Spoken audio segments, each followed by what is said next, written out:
Tak čaute kamoši, dneska idem prestavovať čokoládovú továreň a budem staviať pyramídu na takomto základe. Uvidíte, ako ju staviam. Pozrite sa, napríklad musím brať takéto hrubé dieliky, lebo takto pyramída vydrží viacej. Dáme si to a ideme od začiatku. Takto. A vlastne nájdeme si také dieliky, ktoré nám tu treba. A už to spojíme. Idem nastaviť kameru, aby to snímalo.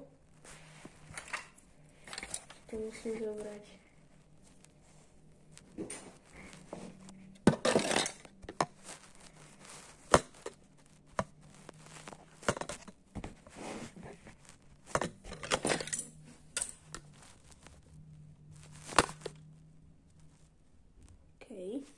Takže takto.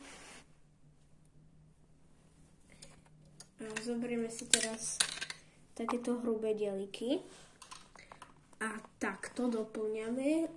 Zozadu to asi robiť nebudeme, ale budeme musieť vždy potom za spodu. Aj keď budeme takto stavať vyššie, tak budeme musieť si dať takto a takto nastavovať na niektoré, lebo niektoré dieliky toľko vydržia a niektoré nie. A v stredu, tu by som chcel ešte nejaký park potom doplniť, takže takéto 4 štvorčeky si tu necháme voľné. Poďme teraz ďalej. Stavím to na túto časť.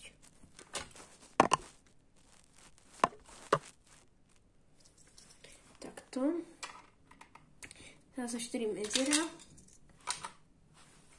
Musí sa to takto tu spojiť. Tieto také a môžeme ísť už na druhú časť, takže si to najprv si popodkladajme. Predsa mám tých dielikov viac než dosť. Najlepšie popodkladať si to tými väčšími. Takto a teraz už iba. Zase nebudeme to dávať na každé sa. Skladanie tými hrubšími, teda väčšími. Teraz dorávanie takto.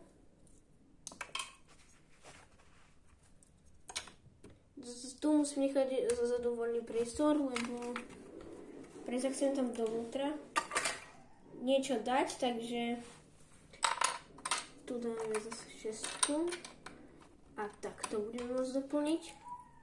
A potom za 4 ideme takto. A nezabudnite, ak sa vám toto video páči, nezabudnite napísať do komentárov, či sa vám to páči. To sa mi ako deluje, takže tam budem musieť. A nezabudnite dať like a takisto aj odber, pripomínam. Odber mi trvá veľmi, lebo môžete si pozrieť, koľko mám odberateľov. Potom mi budú chýbať v budúcnosti tí odberatelia. Takže musím ich mať viacej. Zase takto. Tu možno tú nadstavbu ani nebude treba.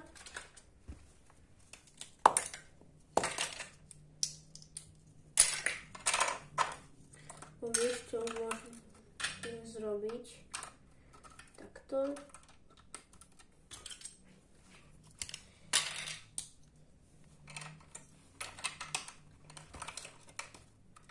Tak potom do príspevkov alebo na šorte pošlem, či už to mám dokončené a za aký čas som to dokončil, tak nezabudnite dať like a napísať niečo dole do komentárov. Čaute.